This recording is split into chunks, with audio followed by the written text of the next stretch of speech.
여러분 반갑습니다. 자, 이어서 계속 갈게요. 고려의 사회 부분. 자, 고려 사회에서 배우는 거 크게 두 가지거든. 사실 이거밖에 없어. 고려 신분제도 배우는 겁니다. 왜냐면은 이 고려에서 이 백성들이 어떻게 생활했냐 이거잖아. 사회 모습이. 근데 지금이랑 가장 큰 차이가 뭐니? 지금 현대는 신분제라는 게 없고 옛날에는 신분제가 있었다 이 말이야. 그래서 그게 결정적인 차이기 때문에 이 사회 파트에서 무조건 그 신분제에 대해서 거의 배운다고 생각하면 돼요.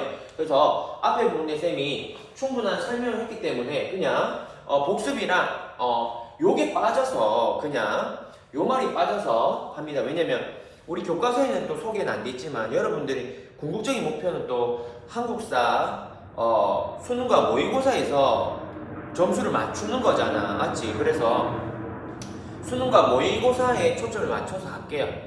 그래서 우리 물론 이 내용이 전부 다 우리 교과서에도 실력 있지만 이런 표현이 그대로 수능과 모의고사에서 쓰이는 표현이기 때문에 합니다.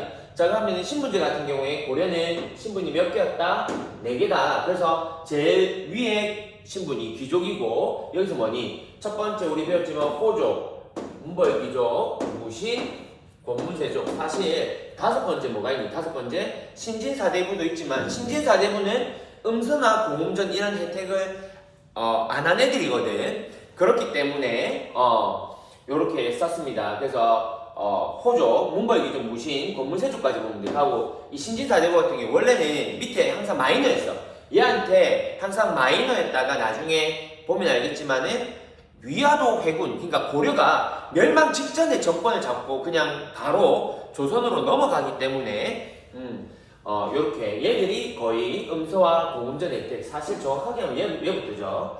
이 말도 안 되는 정치적으로는 과거보다 음서를 이용하고 그리고 경제적으로 뭐 세습이 허용되는 말도 안 되는 토지인 이 공전 혜택을 받아서 모든 특권을 누린 애들이 귀족이구나, 귀족 신분이구나. 그래서 대표적인 애가 누구다? 여기 나오는 가장 대표적인 애가 이 문벌 귀족이라고 보는 겁니다. 가장 대표적으로 문벌 귀족 때 이게 형성되기 때문에 되겠죠? 자, 그 다음에 중류층 보자. 중류층. 그래서 귀족하면 거의 문벌 귀족 뜻한다고 생각하면 됩니다. 거의 특징이. 자, 중류층 같은 경우에는 선생님이 말했지만 얘 밑에 있는 애들이죠. 그래서 향리가 대표적인 직업군에 속합니다. 향리. 지방에 있는 관리제. 그리고 직업군이 이게 정확하게 말하면 중앙군인데 우리 교과서에 또 중앙군에 대한 설명이 없기 때문에 그냥 향리나 직업군이 서리가 뭐냐면은 공무원 중에서 급이 낮은 애, 급이 낮은 공무원을 서리라 불러. 서리. 참고로. 그래서 급이 낮단 말은 이 귀족은 고위관리야. 급수가 엄청 높은 애고 얘는 엄청 낮은 애야. 되겠죠? 그리고 기술직 말했죠. 의관이나 역관, 통역관이 역관이잖아. 이런 애들이 기술직. 그래서 향리나 기술직 이런 표현이 나오면 두 번째 계층이 뭐다? 중류층이거나 알아두세요. 그래서 얘들은 뭐니? 우리 아빠가 향리나 서리 이런 직업 본인이면 나도 뭐니? 직업이 세습된다 했죠. 하고 쌤이 요 표현을 저번에 빠뜨려서 요 표현도 자주 나오는 표현이라서 수능과 모의고사에서 요거 추가하려고 사실 하는 거야. 그래서 행정 실무를 담당했다. 실제로 봐봐. 얘들이 일을 하잖아. 맞죠? 맞잖아. 실무는 뭐니? 국가 운영할 때 실제 업무는 얘들이 다 봤단 말이야. 얘들이. 그럼 얘들은 뭐니? 거의 뭐 결제만 하는 거지. 결제 도장만 찍고. 그래서 실제 업무를 했던 애들이 이 중류층이구나. 요 두 가지 특징이 있는 거. 요게 빠져서 요것만 좀 추가해 놓읍시다. 알겠죠? 그리고 세 번째 계층이 양민이죠. 그래서 어찌 보면 여러분 수능과 모의고사 보면은 거의 요 두 개로 묻습니다. 수능과 모의고사에 보면 고려의 신분 계층은 요렇게 요런 표현이 꼭 나와. 요렇게 해가지고 요런 표가 나옵니다. 요렇게 해가지고 네 개로 이렇게 해놔.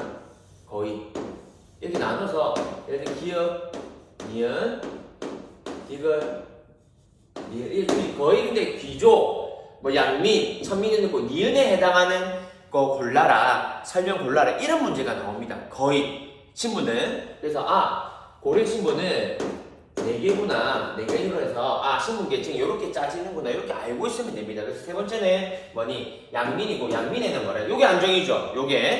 요게 뭐니? 백정, 고려의 백증은 우리가 생각하는 그 천민, 조선시대의 천민이 아니라고 했어. 천민이 아니고 뭐다? 일반 농민을 뜻해. 일반 농민을 뜻하고, 그래서 의무로는 뭐니?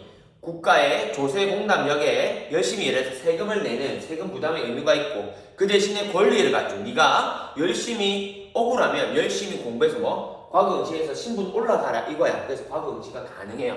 그러니까 권리와 의무를 주기 때문에 애들이 납득을 하는 거죠. 하고 향부곡소에 사는 주민들, 얘들은 뭐니? 엄청난 차별을 많이 받았죠. 그래서 세금도 훨씬 더 많이 내고 이사도 못 가고, 억울해서 내 이사 가고 싶어도 이사 못 가고 거주 이전 안 되고, 심지어 뭐 얘들은 차별받기 때문에, 그럼에도 불구하고 양민이지만 과거 시험에서 신분을 올릴 수도 없어요. 그래서 우리 앞에서 배웠지 뭐니? 망이 망소이 나는 거. 왜 우리는 똑같은 양민인데 얘들 군현에 사는 애들보다 왜 우리가 이렇게 차별받는데도 혜택은 없고, 그런 식으로 해서 망이 망소이 난이 일어나게 되는 원인이 됩니다. 하지만 얘들은 천민이 아니고, 여기 사는 주민들은 천민이 아니고 뭐다? 양민에 속한다는 거 되겠죠? 마지막 천민은 대부분 노비고 매매 상속 증여 가능하고, 부모님들 중에 한 분이라도 천민이면 자식은 천민이 됩니다. 둘 중에서 한 분이라도. 그걸 어려움으로 말한다. 일천즉천이라 부릅니다. 되겠죠? 자, 요거 진짜 알 거 없어.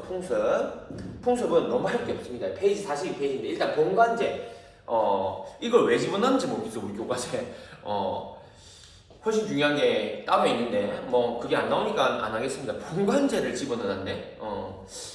정말 이해할 수 없더니 하여튼 뭐 본관제가 뭐냐면 가문의 근거였습니다. 그래서 우리 여러분 그 본관이 뭐냐, 어디 김씨고 이런 거 있죠. 그러면 쌤 같은 경우에 능성구시거든. 전라도에 능성, 능주라는 마을이 있어요. 그래서 거기 출신입니다. 거기 출신. 그래서 쌤은 거기 가본 적은 없지만 하여튼 자신의 가문의 근거지를 말해요. 그래서 경주 김씨, 우리 대표적으로 또 배웠던 가문이 문벌 귀족 중에서 경원이씨 있죠. 경원이씨. 여러분 친구들 중에 혹시 이씨 중에서 인천이씨 있는지 모르겠어요. 인천이씨. 그 인천이씨가 경원이씨입니다. 경원이씨. 이자겸 있죠. 경원이씨. 또 나중에 조선시대 가면 뭐니 또 안동 김씨. 뭐 여러가지 있죠. 그 본관제도가 고려시대 때 만들어진다 이거야. 됩니까? 고려시대 때 만들어지는데, 참고로 뭐 에피소드가 뭐야? 에피소드 얘기해주면 이 나중에 이 경원이씨 이자겸이 결국에는 반란이 진압되잖아. 얘들아, 반란이 진압되고, 맞지? 진압돼가지고 이제 얘가 유배를 가요. 그래도 이 그 인종의 이자겸이 뭐니? 왜 할아버지이자 장인어리니까 얘가 지나가고 나서 죽이지 못하고 유배를 보내. 얘가 유배를 보낸 곳이 어디냐? 얘가 나중에 유배를 간 곳이 어디냐면 영광입니다. 영광이라는 곳인데, 영광에 유명한 그 생선이 있어. 생선. 그게 뭐야? 영광 굴비죠. 굴비. 그래서 이 이자겸이 나중에 이자겸이 난 일으켜서 실패하고 난 다음에 영광으로 유배 가가지고 어느 날 생선을 먹은 거야. 생선 먹는데 이 생선이 너무 맛있는 거야. 너무 맛있어서 그래도 뭐니 자기의 손자이자 사위잖아. 이 인종이 생각이 난 거야, 왕이. 그래서 얘한테 이제 선물을 해야 되겠다. 얘도 이제 아팠지. 그렇게 죽일 듯이 반란까지 이렇게 넣고 또 선물합니다. 선물하는데 가면 좀 너무 이게 샤바샤바하는 것 같잖아. 제발 잘못했어요. 저 좀 살려주세요. 이런 느낌이잖아. 저 풀어주세요. 이런 느낌이잖아. 그래서 이자겸이 이 생선을 갖다가 보낼 때 너무 이가 샤바샤바 딸랑딸랑 이거 이렇게 뭐지 이게 로비 치는 것 같아서 그 얘가 이 생선에 이름을 붙인 거야. 그래서 저는 이게 뇌물이 아닙니다. 뇌물이 아니고 이거는 제가 비굴하지 않기 위해서 그냥 보내는 겁니다. 그냥 왕 네가 생각나서 보낸 거야. 이런 의미에서 비굴하다를 바꾸어서 비굴한 생선, 그러니까 비굴한다를 바꿔서 이게 굴비가 되죠. 비굴. 저 비굴한 사람 아닙니다. 유배 가서 저 풀어달라고 이렇게 뇌물 주고 그런 비굴한 사람 아닙니다. 이런 뜻으로 이 생선을 바친 거야. 그래서 비굴을 거꾸로 해서 이 생선 이름이 굴비가 됐어요. 굴비. 여러분 굴비 먹잖아. 굴비 안 먹어봤어? 그 굴비가 이자겸이 지은 이름이야. 이자겸이 이 생선 이름을 굴비로 지은 거. 굴비. 알죠? 느낌. 참고로 정말 쓸데없는 얘기였어. 자, 그 다음에 여성이, 이거는 좀 알고, 이 고려 시대만의 독특한 풍습이 뭐냐. 여성의 지위가 목수로 높았다는 거예요. 여성의 지위가. 페이지 42페이지, 이건 읽어보면 압니다. 우리가 근데 항상 조선시대 생활에서 여성의 지위는 낮았다 생각하거든? 여성의 지위는 낮았다고? 아니야. 고려까지는 여성의 지위가 진짜 높았어. 진짜. 그래서 결혼하잖아. 결혼하면 우리는 대표적으로 지금 뭐니? 여자가 시집 간다 하거든? 여자가 남자 집에 간다는데 그거 아니고 이때 당시에는 남녀 차별, 여성의 지위가 없으면 남녀 차별 없었어. 그래서 재산을 남녀 차별 없이 N빵 때린 거예요. N빵. 이건 읽어보면 알아. 되니? 가고 호족에 조선시대 가면 남자만 기록하거든. 남자만. 여자는 출가 외인. 어차피 시집 갈 거라서 우리 가족으로 안 쳤어. 조선은. 근데 고려는 뭐니? 똑같은 자식이기 때문에 나이 순대로 남녀, 아들, 딸 구분 없이 나이 순대로 기재했다. 이 말이야. 이해됩니까? 그리고 딸도 얘들아. 이 고려시대나 우리 조선 유교사회에서 재산은 그 가문의 정통성을 인정하는 엄청나게 중요한 의식이야. 기독교를 치면 매일 일주일에 예배 드리는 거 있죠. 하나님께 예배 드리면 똑같은 게 제사야, 유교에서. 그러니까 제사는 함부로 아무나 지낼 수 있는 게 아니거든. 그래서 조선시대는 뭐야?